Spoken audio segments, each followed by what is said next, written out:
My name is Jessica. A breakup is nothing like it is in the movies. It isn't a fiery argument in the rain or a tearful goodbye at an airport. It's silence. One morning I woke up and realized the space beside me in bed was empty, and that emptiness had spread throughout the entire apartment, filling every corner with a cold, heavy silence. Mark was gone, and when he left, he took all the color and sound out of my world with him. Depression isn't sadness. Sadness has a warmth to it, a sense of release. Depression is an emptiness, a gray fog that settles over everything, making your favorite foods taste bland, happy songs sound jarring, and the faces of your friends seem distant. To escape that fog, or at least to find a place where the emptiness inside me could harmonize with the emptiness outside, I drove 3 hours north to my family's old lake house. The house was nestled on the shore of Lake Erie, Ohio. It was a small log cabin built by my grandfather decades ago. Its walls were filled with memories of childhood summers, of the smell of sunscreen and the echo of laughter. But now, as I arrived on a dreary autumn afternoon, it too wore an air of loneliness and sorrow. And then there was the lake. Lake Erie has a haunting, two-faced beauty. It can be as still as a silver mirror at dawn, but it can also rage with gray, angry waves in just a few hours. The locals have an old saying: Lake Erie doesn't like to leave couples in peace.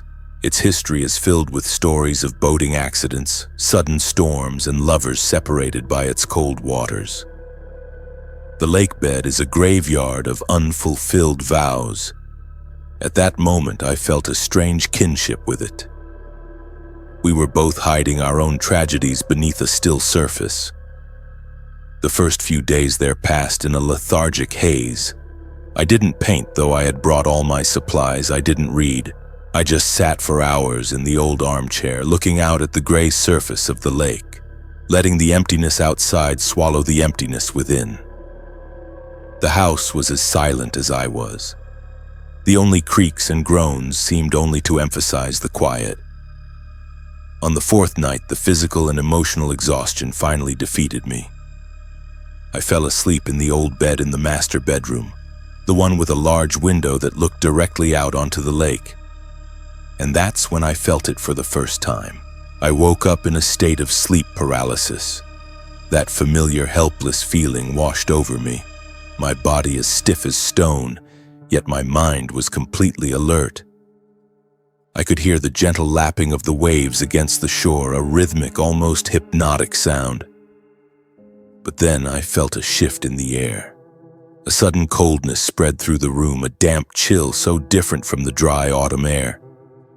And then I felt the mattress dip down just behind my back, as if someone had just sat down. A silent scream tore through my mind. I was not alone. And then an arm wrapped around my waist. It was cold and damp, as if it had just been lifted from the bottom of the lake. Its long, thin fingers clasped me, not violently, but in a possessive, desperate way. I could feel a body pressing against my back, a body as cold as the arm that held me. I tried to turn my head, tried to see who or what it was, but my body wouldn't obey. I was trapped, held tight by something unseen. I felt the whisper of a man, deep and a bit raspy, as if the voice hadn't been used in a long time. It wasn't Mark's voice. This voice was older and filled with a profound sorrow. It whispered words of love, but with a terrifying desperation and obsession. I didn't understand what it said, but its breath was ice cold on my skin. A horrified confusion mingled with my fear.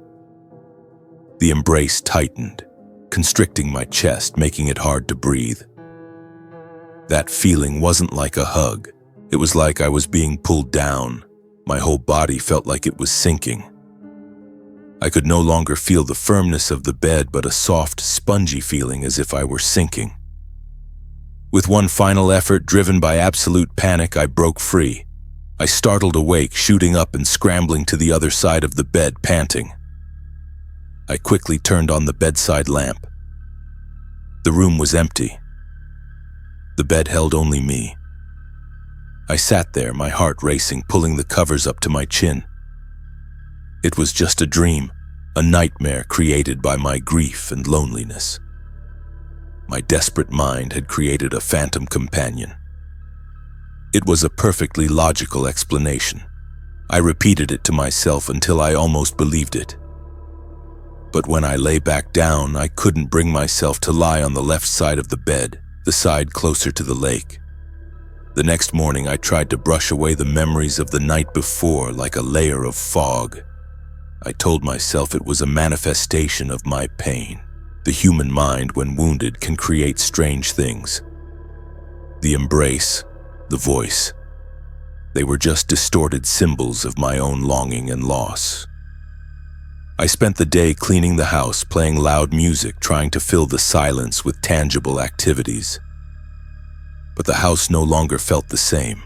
It was no longer a peaceful refuge. Now it held a sense of anticipation.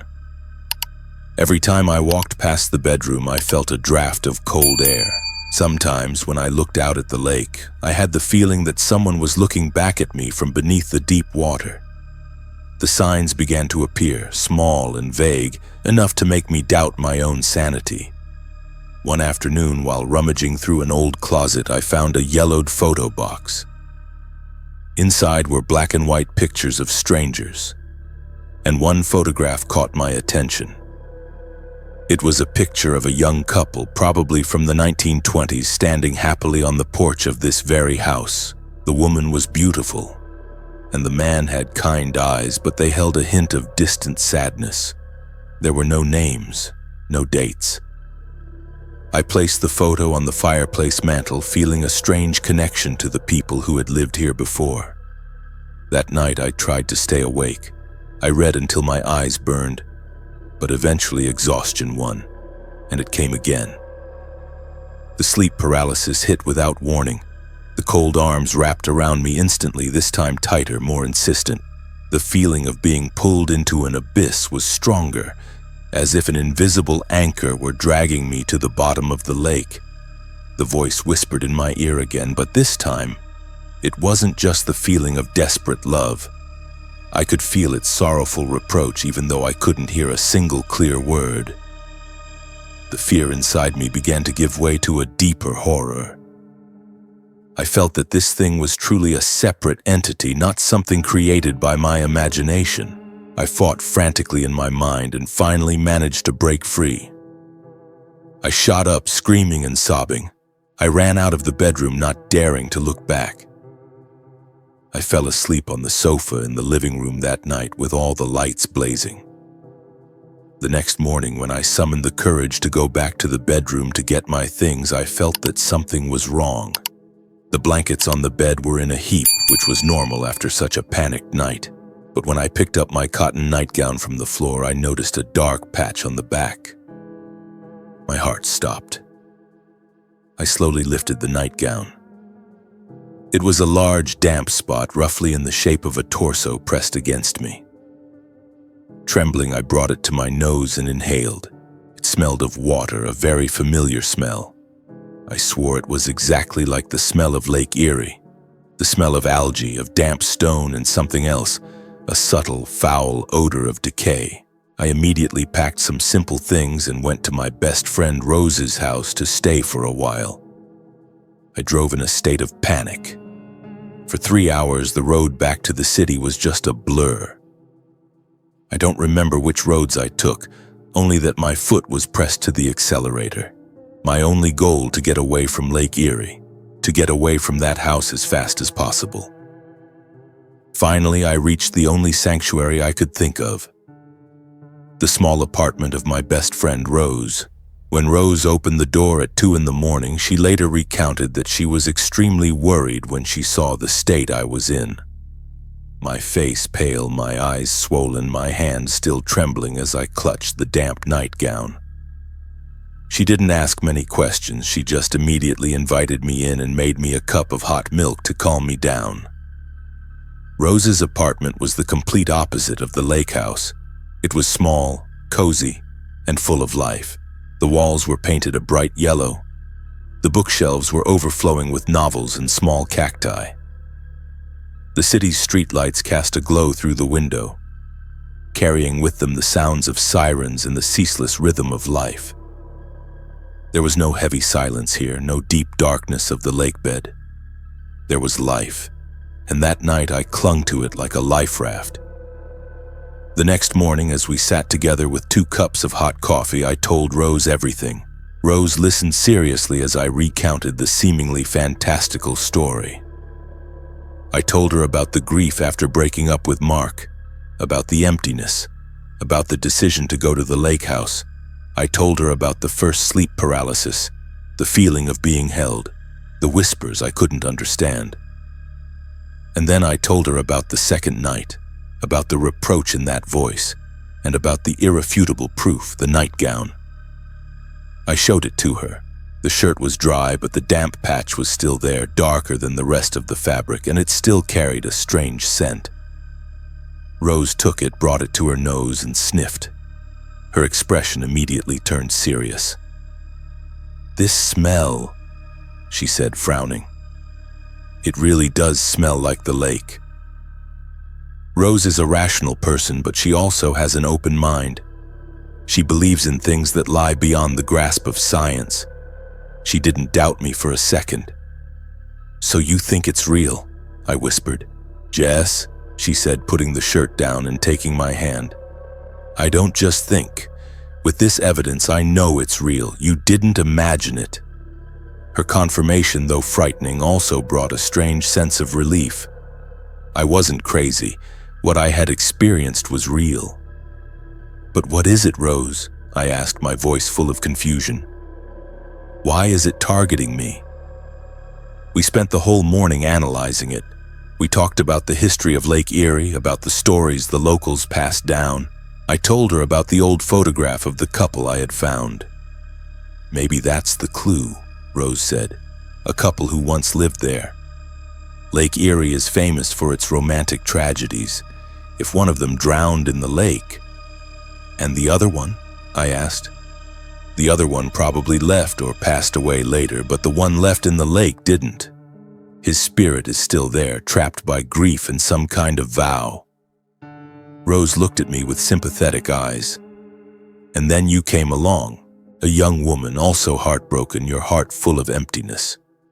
Maybe your sadness was like a beacon that attracted him. Maybe in his grief-stricken state, he looked at you and saw his lost love." It sounded like a love story from a fairy tale, but whether it was right or wrong, it somehow convinced me. A lost soul, imprisoned by love and loss, had found a substitute. It wasn't malicious, it was just lonely. It just wanted to be loved again. So what do I do?" I asked. "Should I go back and talk to him, or perform some kind of ritual?" Rose was silent for a long time, her expression thoughtful. "No," she finally said, her voice firm. "Absolutely not." "Why? If he's just a pitiful soul." "Listen, Jess," Rose cut in, her tone serious. "Even if our theory is right, even if he's just a soul lost to love, that doesn't mean he's safe. What did you feel when he held you? Did you feel loved, or did you feel like you were drowning?" I shuddered, remembering the sensation. "Like I was drowning." "Exactly," Rose said. "Love is the most beautiful thing in the world, but at the same time, it can easily turn into the ugliest thing. He may not mean to harm you, but his pain and his desperation could pull you down with him. Forever." Rose's words were like a sobering splash of cold water. She was right. No matter how tragic the backstory, the reality was that I had nearly been killed by a supernatural entity in my sleep. "So you can't go back to that house, Jess," Rose concluded, "not for any reason. Let the ghosts of the past rest in peace." I took my friend's advice. The next day I called my parents and made up a story that the house had heating problems and I didn't feel safe staying there alone. I asked them to arrange for a moving service to pack up my things. I didn't go back. I left behind my easels, my books, and the old photograph of the nameless couple. I stayed with Rose for a few weeks until I found a new apartment of my own, a place in the heart of the city, far away from any large body of water. I tried to start over. I went back to my painting, met up with friends, and even started dating again. Life seemed to return to normal. The sleep paralysis never came back. But some scars never heal. The experience at the lake house left a permanent haunting inside me, a subtle shift in the way I perceive the world. I can no longer stand unexpected hugs from behind. Whether it's a close friend or a new love, whenever a pair of arms unexpectedly wraps around me from behind, a cold panic shoots down my spine.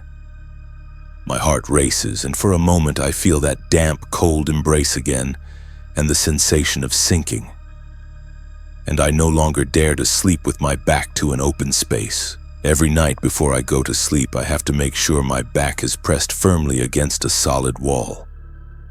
The empty space behind my back has become a symbol of fear, a potential gateway from which a desperate embrace could reach out at any moment. I'm afraid that one day, when I am at my weakest, at my loneliest, I will feel the mattress dip down behind me again, and that haunting, unexpected embrace will return.